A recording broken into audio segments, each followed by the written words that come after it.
As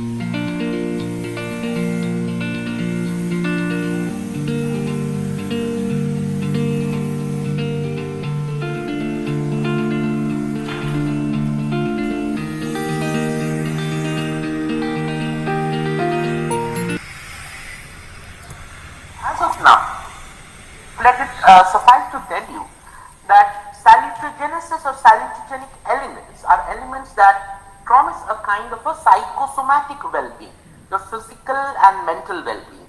Now, this is a medical term basically adopted in psychology and therefore from psychology to social psychology also. Now, these salutogenic conditions, salutogenic conditions make life worth living beyond, beyond how to put it, beyond any kind of homeostatic point of repose, right? So, or even because many of us are from the English background. Let's call it it propels life beyond what the Greeks would call catharsis, or a kind of a stoical resignation, right? So, when you are in an absolute grief, there are conditions, the ultimate conditions, because there is something called grief study, and I'm not going into the details of the grief study of Kubler-Ross model, where psychologist Kubler-Ross gives 5 stages of grief study, and the final stage is that of acceptance. Now, in this acceptance, there is an absolute stoical resignation, which otherwise in our scriptures people would say sukhesu anudignamana dukhesu vigataspriha. So neither in sukh nor in dukh, neither in happiness nor in a kind of a grief are you perturbed anymore. You sort of start accepting and absorbing it as the ultimate condition beyond which nothing is possible, right?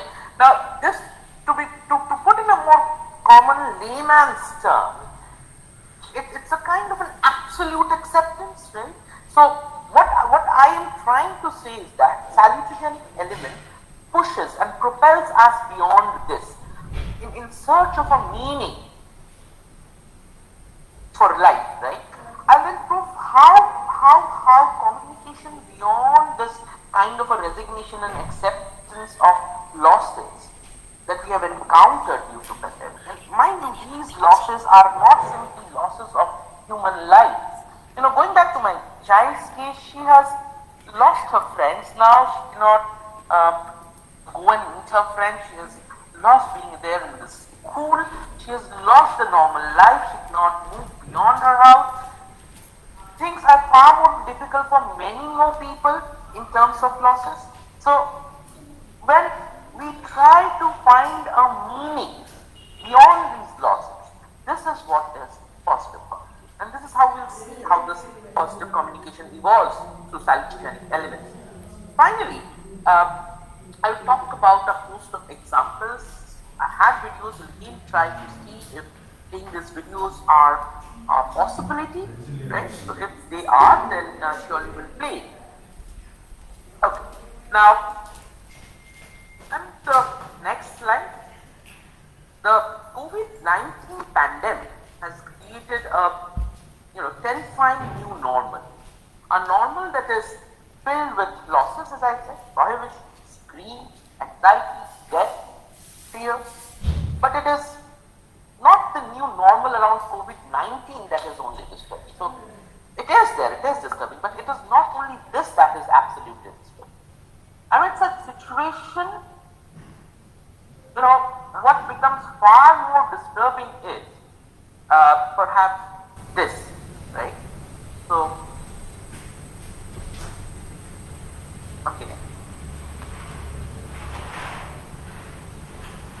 Now, as I was saying, there is a terrifying new normal that is born, and this is something that sort of disturbs us to the core. Now, when this terrifying new normal is born, along with this terrifying new normal, what is also born is a kind of a terrifying communication, right? A communication which if you ask me, this is a COVIDified communication, where we cannot not communicate corona. Every every discourse of man at this point of time across the world is girled into a kind of a pessimistic pandemic world. Now, recent everyday human articulations, and not even articulation, I would say the entire process of encoding and decoding of messages that is communicated in every socio-cultural, political, economic domain, everywhere, have the inevitable trepidations of the coronavirus. The COVID-19 or coronavirus disease has thus become the, if you ask me, it's the unconscious, conscious, semi-conscious, pre-conscious, post-conscious communication of the moment in the mind. And this latitude around corona creates a kind of a boredom, right? This creates an absolute boredom because there is every time there is this constant repetition of this coronavirus communication. Now, in our daily verbal communication, we are repeatedly using, words like COVID-19, coronavirus, incubation period, words like pandemic, community spread, quarantine, isolation, comorbidity, social distancing, flattening the curve. If you have noticed the 10 words that I have listed down in the PowerPoint, very significantly, were words that Times of India thought are very important, new, emerging word in our daily communication. Now, not only this, I would also say that Times of India, if now they sort of push this entire catalog of new words that are thus emerging, could also include words such as sanitizers, masks, PPEs, lockdown, work from home, online classes, and why not even webinars, and perhaps why not the migrant laborers. Now, if this is about a host of new everyday words that we are using, and research and statistics have proved that we are using them many times, then even our non-verbal behavior. Now mind you, when I'm talking about non-verbal behavior, it simply doesn't suggest the kind of gestures and postures, the Mahavian model says that when we communicate, right, almost 80% of our communication is non-verbal. And these non-verbal communication that we have, around that has evolved around the coronavirus and COVIDified communication system.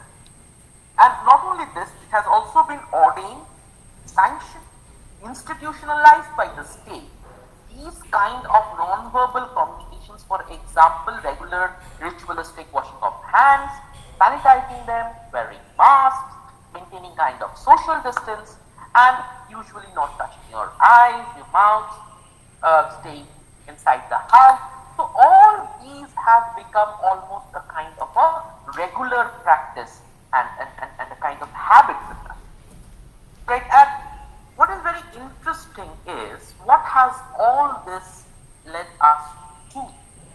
Now all these have led us to, and to use Hannah Arendt's phrase, we are now under the spell of banality of the coronavirus evil. Right? Now, this particular phrase, banality of evil, that Arendt used, was actually a phrase that was used by her in Eichmann in Jerusalem, a report in the banality of evil, a book written in 1963.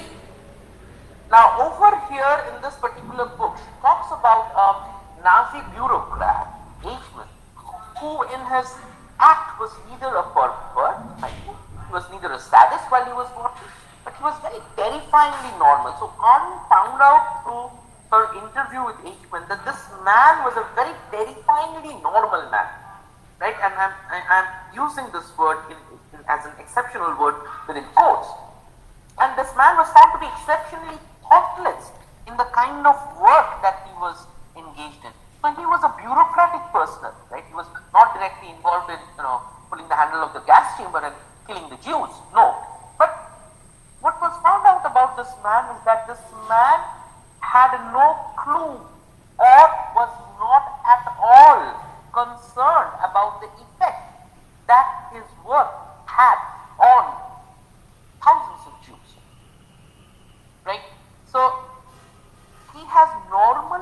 this entire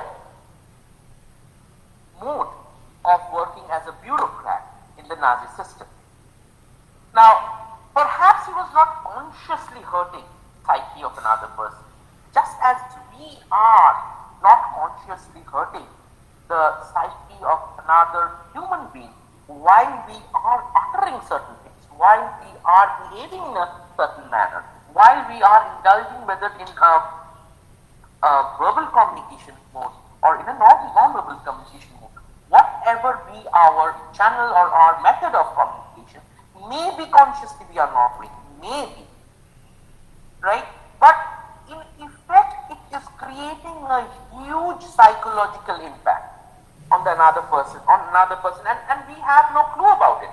I'll give you a simple example. A couple of days back, 3-4 days back, there was this video that went viral in Facebook, where a child is trying to wake up the mother, and the mother is a dead migrant laborer who is uncared for in a railway line, a railway station.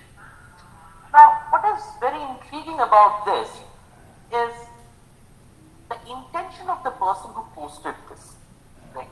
The intention, I wouldn't say good, bad, or ugly. I'll move beyond that. Was perhaps a kind of trying to create an awareness, to de-familiarize us, right? So it's creating a kind of an Ostranania, as Wittgenstein would say, and those of us who are familiar with the literary theories and terms. So that person perhaps was trying to create an impact and an effect of us who are habituated with the condition of this poor people. However, this may be a huge success in destabilizing me and my feeble core, but the outcome at times is so psychologically pathetic on me, right? Not every kind of defamiliarizing trope that you use is always has a kind of a positive psychological effect. One has to agree to that. Now, the same person, the host of other person who shared it perhaps also tried to create this awareness of others. But trust me, the very mention of it, the very utterance of it, the very usual effects when you see it causes a huge psychological trauma. And I tried it with my parents back home, septuagenarian, both of them, about 70. You know, the very mentioning of them, of this particular video, you know, they were aghast. Not that they were trying to escape from reality, but they would not take it in any more. Now, what I am trying to say at this point of time, right, that this banality of this coronavirus communication, that the COVIDified communication that we were talking about, it creates a kind of a lingering unease with the utterances of anything, verbally or non-verbally, that happens around COVID and Corona. Now, the related verbal and non-verbal utterances of COVID-19 in a manner in which we consciously and habitually perpetuate evil on others create a psychic discomfiture. And this has been agreed upon by World Health. Give me a moment. And this has been agreed upon by World Health Organization, American Psychological Association, right? Or even so as to put it, the Indian Medical Association and various other universities. Okay, and so much so that if you look at point number 2 of this presentation, it says that there is something called coronavirus anxiety scale. Very recently, Sherman A.E., who works in the Department of Psychology in Christopher Newport University of US, he has developed this coronavirus anxiety scale, and it was required, right? It was required. Point number 3, if you say, I have talked about Metin Basoglu. Metin Basoglu is a professor of psychiatry and founder of the Istanbul Center for Behavior Research and Therapy. Now, in his recent research, he has also found out that the emotional and behavioral responses of earthquake survivors, right, of Istanbul is almost equal to the behavioral responses. And mind you, behavioral responses are communication responses. The behavioral responses of these earthquake survivors of Istanbul is almost equal to that of people today who are in and around the COVID patient and the COVID themselves, either after they have recovered or when they are going through it.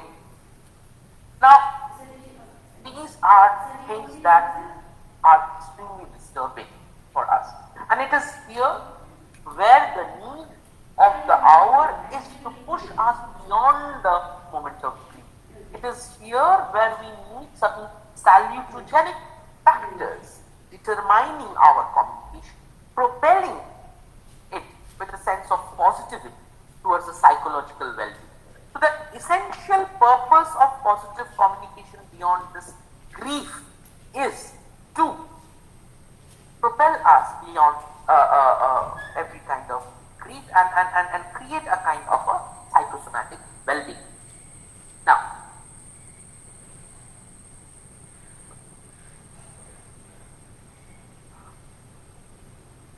okay,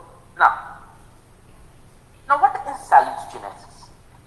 Now, as I told you people at the very beginning, it's a medical term, it comes from psychology and later adopted into social psychology. Now, the answer is very simple.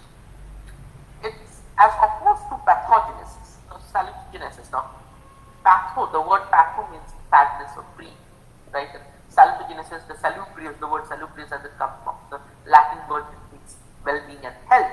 So, as opposed to pathogenesis, salutogenesis are factors that help in with the kind of coping mechanisms.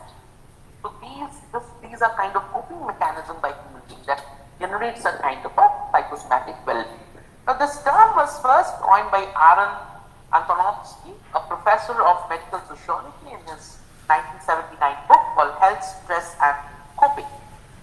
Now there are various kinds of meaning that are associated with salutogenesis. There are a lot of kinds, types and elements of salutogenesis. Now, in his 1979 book of Health, Stress and Coping, when Antonovsky was talking about salutogenesis, for him, salutogenesis is, let's move to the next slide perhaps. For him, it was more of a kind of a coherence. Now, what does he mean by coherence when he says that it is the sense of coherence that helps us cope with stress? Now, simply speaking, the sense of coherence is a very pervasive, enduring, dynamic feeling of self-confidence, right? So, when a man who is suffering has an extreme sense of self-confidence that that person can move beyond the suffering, it is this that can be called a kind of a sense of coherence.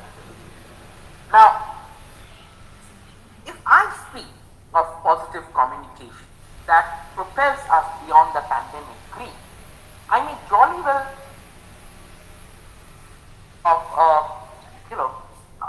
so say a super minority community of Kolkata, the poor Anglo-Indians who stay at a place called Bow Barracks, and they have been represented in films also.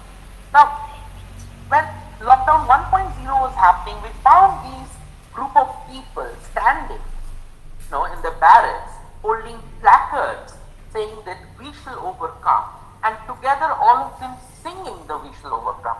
I'll give one more try to see if this video could be played. Now,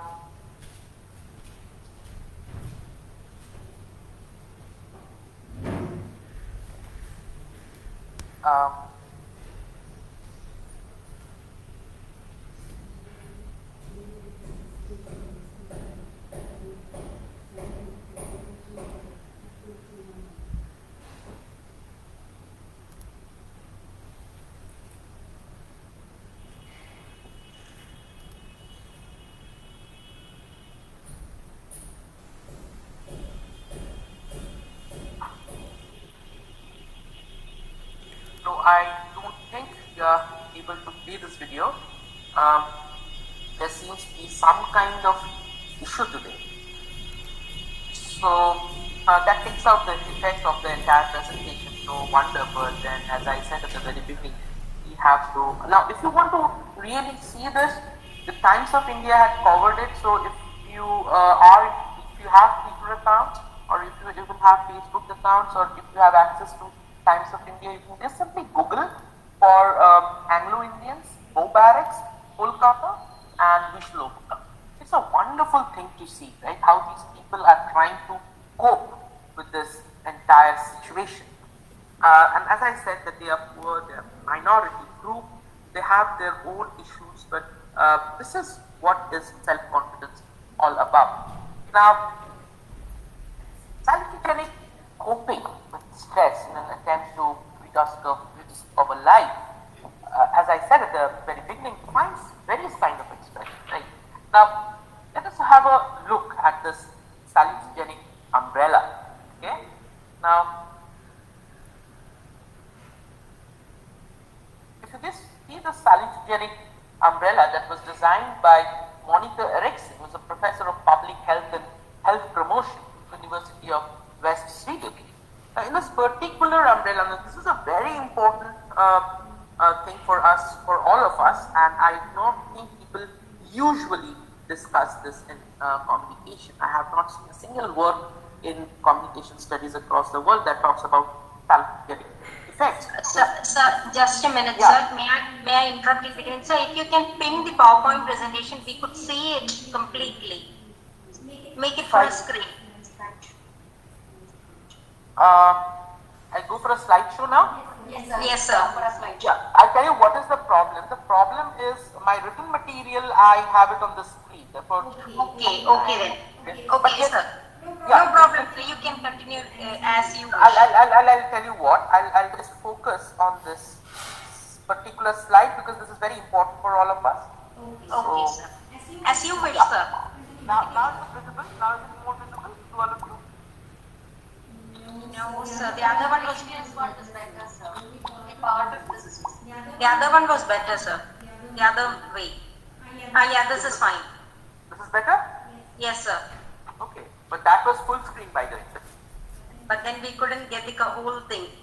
Okay. I don't know what. So please carry on this way, sir. Okay.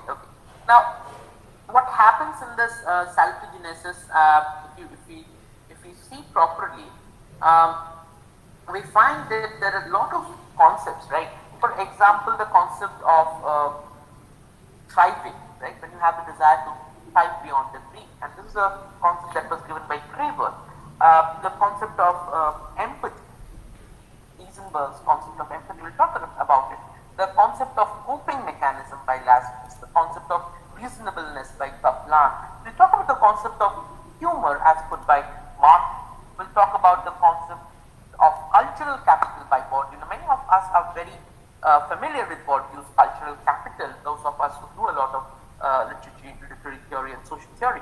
We'll also talk about Brenner's concepts of resilience. Now, it is not possible for me to take examples from all these 30 and it keeps on increasing with later researches. What I decided is to pick and choose 5 or 6 important most relevant kind of salutogenic element and see examples. Now, if we go to the next slide. Okay. But prior to this, let me tell all of you that our intention today to understand positive communication is not simply to academically discourse about it. Now, I am not in a position to tutor you, neither am I in a position to exhort you or summon you, but plea and request is what I would say would be better terms when I say that, if all of us will imbibe the sense of positive communication, promulgate the same in our immediate community, among the family members, the organization where we work, the kind of work that we do. So that would be the success of today's effort that Department of English essentially its quality is taken up. Now, over here, coming back to the presentation, over here you see Rod Martin's concept of humor, right? Now, when I say humor, I talk about pure humor. Now, pure humor is something which is very rare, and especially with us academicians, and especially with us academicians who are into literature and social sciences. We have forgot pure humor because we try to find out a kind of a social discourse in humor, and in effect we try to talk about irony, we try to talk about black humor, we try to talk about certain kind of negativity that this humor talks about. I'll give you a simple example. I am working on a concept called digital trust. Across the world, there are 8 or 9 countries and representatives from various countries who are working on this concept of digital trust. Right. So yesterday I received feedback from a German colleague of mine, Cyril, and he asked me to fill up a form that talks about how humor is becoming very important in our daily lives as a coping mechanism. Definitely he had in mind Rod Martin's concept of humor. Now, the very first set of humors that he talked about, so he had 6 or 7 humors written over there. Out of it, the dark humor, the irony, the cynicism, all were incorporated. So I asked myself, have we lost touch with pure humor? In 1986, when this Canadian professor of psychology, Rod Martin, was working on the concept of humor as a kind of a coping mechanism to deal with stress, in his particular book, Humor and Life Stress, Antidote to Adversity, he never thought about humor that could be sardonic, he never thought of humor that could be ironical or derisive, but a simple humor that promotes well-being and positivity and allows the subject. This is very important. He said, for me, humor is something that allows the subject to gain control and mastery over anxiety-evoking situations. So what have I done over here is that I have taken up 2 examples, right? Now these 2 examples are from the police of India. Both, one from the Chennai, the other from Nagpur, Maharashtra. Now, in both the cases, we find that they are trying to put up either a very humorous situation by wearing some kind of masks, or perhaps creating some kind of humorous posters. In the first one, you see he is wearing this coronavirus mask, and the second one you see it is a clip that has been appropriated from Chennai Express with Shah Rukh Khan and Deepika Padukone, and there is this social distancing, and this is what they mean by social distancing. Now, this is what is extremely positive about the communication that the organization is making. Mind you, police in itself is an organization. Now, when this particular organization tries to incorporate such positivities, it is something one must understand, which is not without purpose, which is not simply flimsy, but it has the effect of reaching, it has the intensity of reaching to a bigger number of people and helping them cope with the kind of a stress. Now, go to the next slide. Okay, over here, I'll talk about Bourdieu's cultural capital as a palliative source for positive communication. Now, please understand that I'll go back to where I started, the previous slide. I'll not go back to where I started. The previous slide where I was talking about these various kind of jokes and humors and usage of simple humors by organization to percolate a kind of positivity among people. I'll also tell you, recently a book is becoming very famous as a popular stress buster coffee table book. This book is called 101 Coronavirus Jokes by Dr. Hackenhoff in America. Now, I am not recommending this book as an essential classic material to be stored for ages, but one has to understand this is one way by available to a group of people to cope with stress. Now, coming to the concept of book in itself, book or learning, education, all these things are kind of cultural capital, as what you would say. Now, these cultural capital sets us apart from the rest and is also a kind of a salutary coping mechanism to create a kind of a positive communication. Now, United Nations Development Program had launched a book competition recently, and almost 3,000 children till date have participated in it. So, if there are school teachers among us, if there are parents, I would ask you to go to this particular UNDP site and find out if there are still options where you can enroll your children for this book reading competition. Because this is a very healthy habit, this is a very healthy thing to do. Now, if you are aware, J.K. Rowling, the famed author of the Harry Potter series, has started publishing her new novel, the Eggnog Online, which she said that between 26th of May to 10th of July, every day she is going to publish a part of it. A lot of chapters of this particular interesting, very interesting, and this is available free online. If you want to read it, you can read it. It's very simple read, just like Harry Potter.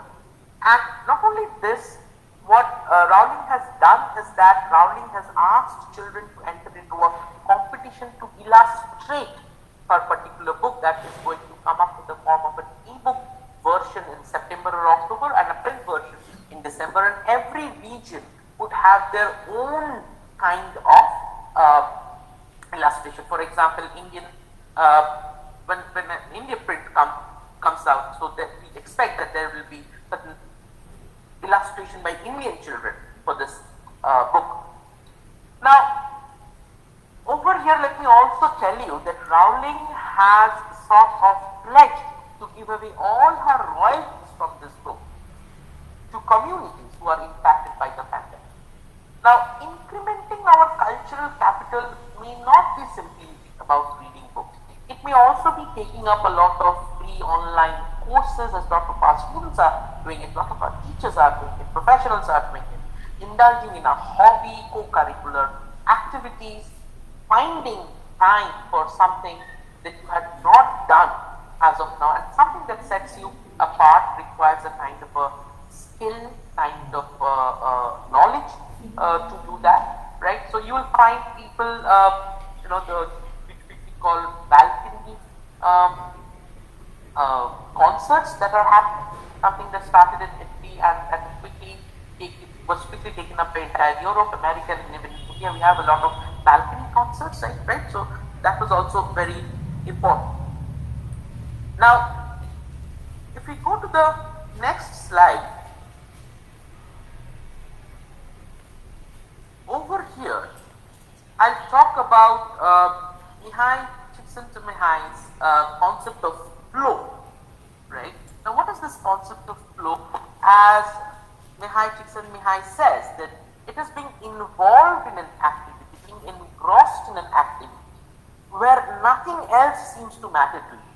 So, when you are engrossing yourself in something, for example, I know a cousin of mine who plays flute, and he says that he's doing work from home, but he finds time every day regularly, something like 1 hour, 1.5 hours, where he keeps on playing the flute, something he did not find time working in the corporate, and he's so engrossed.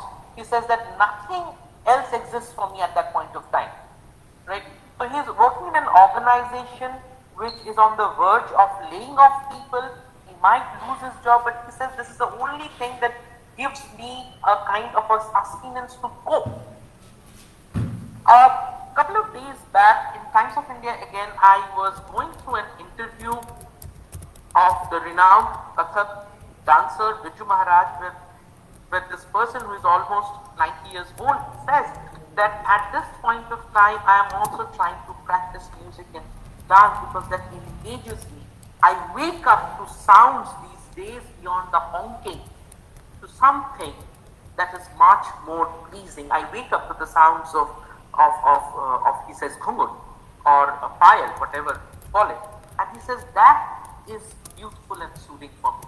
So every action, every movement, every thought that inevitably follows from us, right? And he gives an example. Chitan Mihai gives an example of playing jazz, where our whole being is involved, right? I had all the desire and intention to show you videos, but I'm so sorry I can't. We'll go to the next slide over here. Right? Now, in this next slide, I'll talk about Michael E. McCall's concept of gratitude.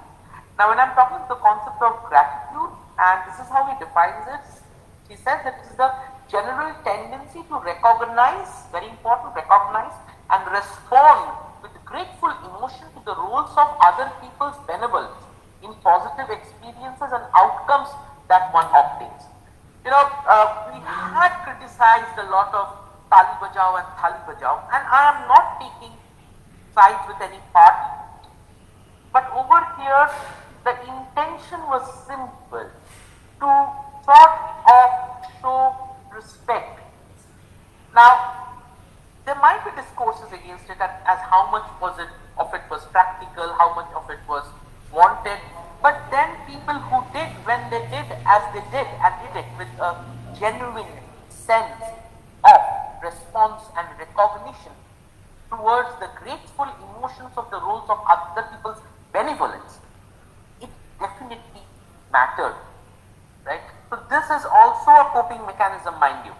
Over here, let me tell you, when the Pakistani children says that are into this particular campaign, online campaign, where they say, "Dear teacher, thank you," and then there is a blank, right? And UNICEF is promoting this particular Pakistani children's thank you for the teachers who are community workers at this point of time in trying to keep the new education system in place when the shift is from the normal classroom teaching to that of online teaching. And if you go to the UNICEF website, it is really very interesting how a group of children, a series of children are trying to say thank you. Even Google has put up a doodle recently that gives out hearts to community workers who are running the show amidst COVID-19. We are almost coming towards the end of the presentation. I'll go to the next slide. Over here, I'll talk about Amy Werner's concept of resilience as a salutogenic source of positive communication. Now, resilience is a kind of a coping mechanism that was developed by, through his research as well as by high-risk children and young adults. Mind you, this is mostly when he does the research. She says that her samples were young adults and high-risk children who, when they had faced a lot of troubles in their life, I mean, troubles from their community, from their immediate family, if certain physical issues, they were and if they had showed resilience in confronting these struggles, they had evolved, and this was a longitudinal study, they have evolved as a more mature, stress-free personalities. Now, when I'm bringing this concept of resilience to positive communication, if we have a resilience mechanism built up in our communication system and not accept the grief, the pandemic grief, which I started my presentation, then perhaps we would evolve as a much more mature human being. Now, I thought of ending today's presentation by showing a video, and this video has also taken its turn in Facebook. Some of you must have seen it. If you have not, you can Google for it anyway. This was by Nipun Malhotra. Now, Nipun Malhotra is the young CEO of Nipman Foundation, Nipman, Nipman Foundation, who works in the area of health, dignity and happiness for persons with disability. Nipun himself uh, is a physically challenged person, is a differently abled person, so as to put it more positively. And you know, over there you have a lot of such physically challenged or differently able people. One of them is Miss Asia of the deaf category, and she is from India, and all of them, they are dancing and trying, even if they are sitting in their wheelchair, they're trying to dance to the tune of a particular Punjabi jazz music. That was very interesting. Now, with all this, let us try to understand that ultimately, what is in this entire discussion that we were trying to talk about, what is therefore positive communication? Now, if you are asking finally, then what is positive communication? Although very extensive research from all the points and perspective of salutogenic elements, all that were present in this umbrella is required, but still I would say that positive communication in a world of pandemic reality, in a world of loss, in a world of critique, in a world filled with mourning, the only possible communication that we thought is possible is a kind of a salutogenic expression or expressions of well-being, right? And it is an attempt at meaning creation of life in the face of loss, in the face of grief, in the face of prohibition, and definitely in the face of legalism. Now, with this, I come to the end of the presentation. I think I have still picked 10 minutes for any kind of questions, and thank you so much. Right, Suzanne ma'am, over to you. Thank you so much, Arindam sir. If you look at the chat box, it says it all. It was an absolutely interesting and informative session. And now, dear participants, it's time for you to raise your questions. You can either switch on your microphone and ask questions directly, or you can enter your questions in the chat box.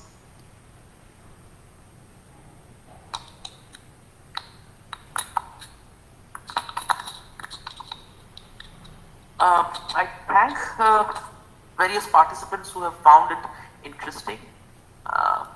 For example, Nisha, Sarvesh, Sir, Pravanshi, Sneha, Shishwardhan. There's a request to share the PPT.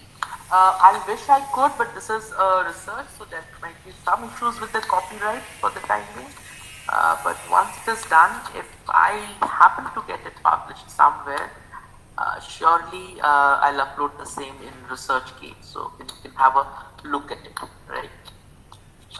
So Professor Joy or Roden Joy, I don't know. I'm so sorry at this point of time. I cannot help you, but I think it is recorded.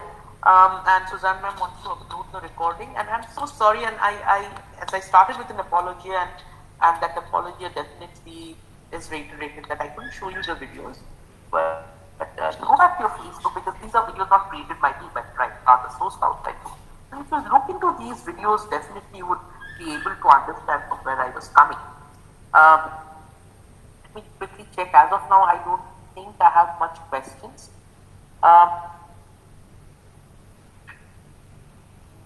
So there's one by one Shagupta.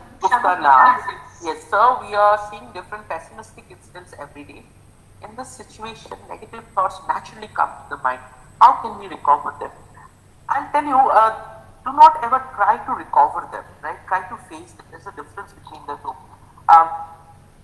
If I do not know your background, ma'am, if you are from English literature background, which I am, although I have forgot my English perhaps by the 16 years of being a communication teacher. But if I remember my English teaching well, we talked about the concept of romanticism and the parabolic trajectory. So from reality to the world of either ideas or escape, back to the world of reality, there's a parabolic trajectory. So what we try to do, what at the very beginning, Antonovsky also said in the 1979 book, that it is not an escape, it's not a binary between negativity and positivity, it's a continuum, right? It's a continuum, and good that it is a continuum. We are there to face it, because if you do not face it, every time you do not have a subjective coping up mechanism. And Ms. Shugupta or Professor Shugupta, we all need to find out this particular peculiar kind of a subjective coping up mechanism. Yours might be different, mine might be different. I tell you what is my coping up mechanism. I did never get time to spend more than 1 week with my kid after she was born. She's a 5.5-year-old kid. She stays in Bengal and I work in Bangalore. And I'm so happy that I got 3 good jolly months with her. And over here, during this entire pandemic, I also tried to do a lot of research. Teachers don't get much time and they are to a lot of teaching, and you have 12, 13 hours of classes. So that was my kind of a coping mechanism, my kind of how to put it, cultural capital, my kind of resilience to the negativities happening outside, right? So we all need to find out our kind of coping mechanism, right? So how can we build a sense of positivity in our students? Very important, when you try to build a sense of positivity in our students, try not to, as a teacher I am saying this and I mean it, let us try not to justify our salaries only when we are taking up an online class. Let us try to find out ways, options, manner when I give them scope even beyond their teaching learning paradigm to evolve as a better human being. There may be various methods, right? There may be various creative methods, right? Why don't you people, for example, when we are teaching Macbeth in class, why don't you ask them to do a balcony concert on Macbeth, right? So this is something that would give them, a kind of a stress buster if you ask. So there are a lot of creative ways. So involving students creatively at this point of time, I would say, online and creatively would perhaps help. So you teachers will have to think, given the situation, given the option. Anything else? Okay, as of now, I don't think I have much questions. Suzanne ma'am, if you have any, I have a quick 6 minutes also, if you can share some thoughts. So I think we have no more questions, and maybe we could wind up the session now. So there's one question that has come up now. Sir, I'd like to quote the final lines of the plague. The plague, when serious, never dies, it disappears for good. True, that it can lie dormant for years and years in furniture, linen chest, that it bids like bedroom crowds of the rats against itself.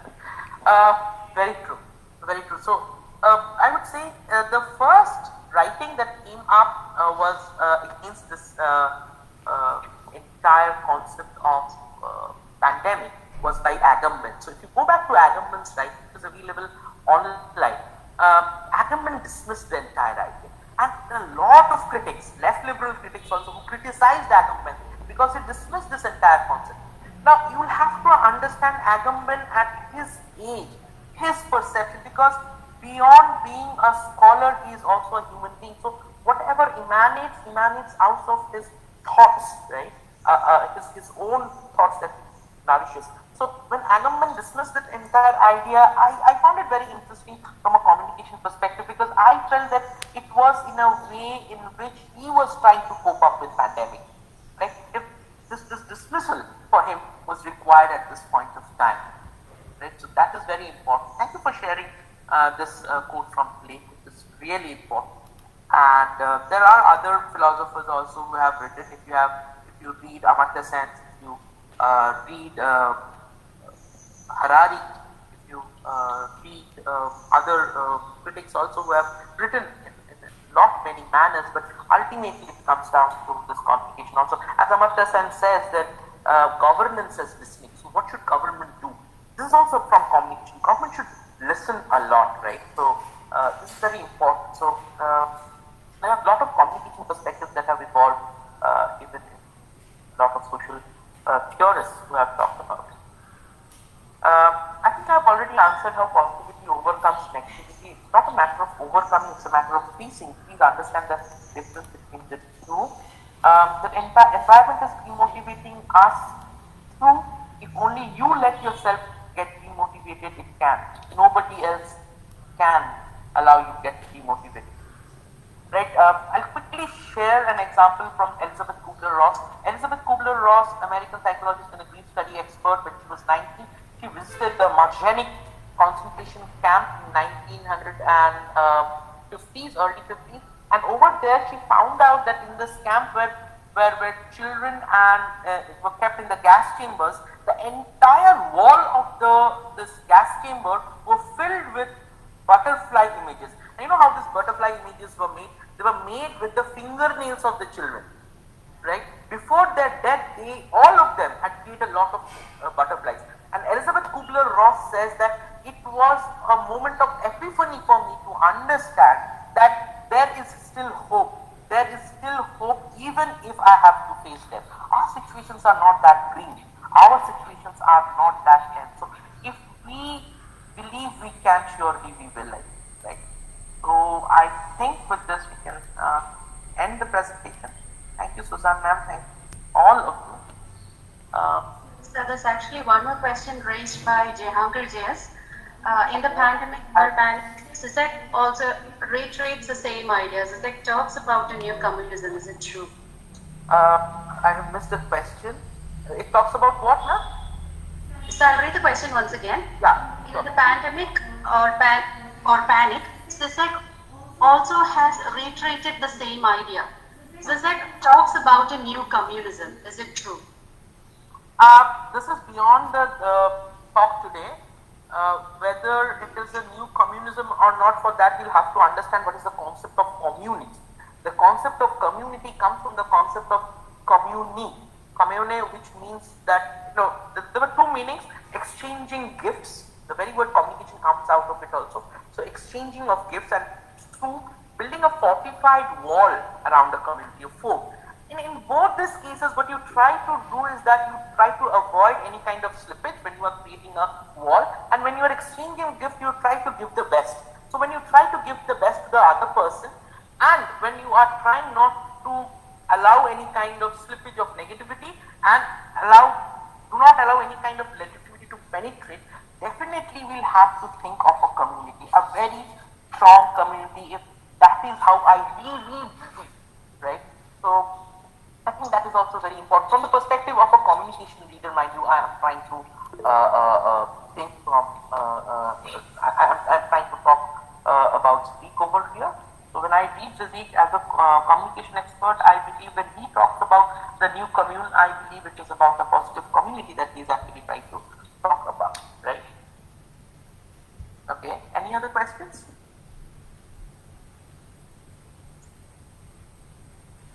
I think there are no more questions from the part of the participants. So thank you so much, sir. It was a very interesting session. I should reiterate that. And before thanking you, sir, just let me remind the participants to fill up the feedback form that we have posted in the chat box. That is very mandatory, because only if you fill up the form and return it to us can we issue the e-certificate. So please, participants, please do fill up the feedback form and return it to us. And now, sir, the other day when we had a chat, or when we were trying out the possibilities of this, I remember a statement that you made.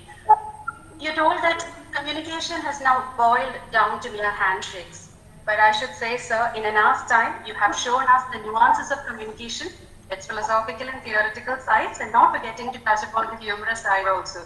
So on behalf of the Department of English, I wholeheartedly thank you, sir, for your fantastic take on communication.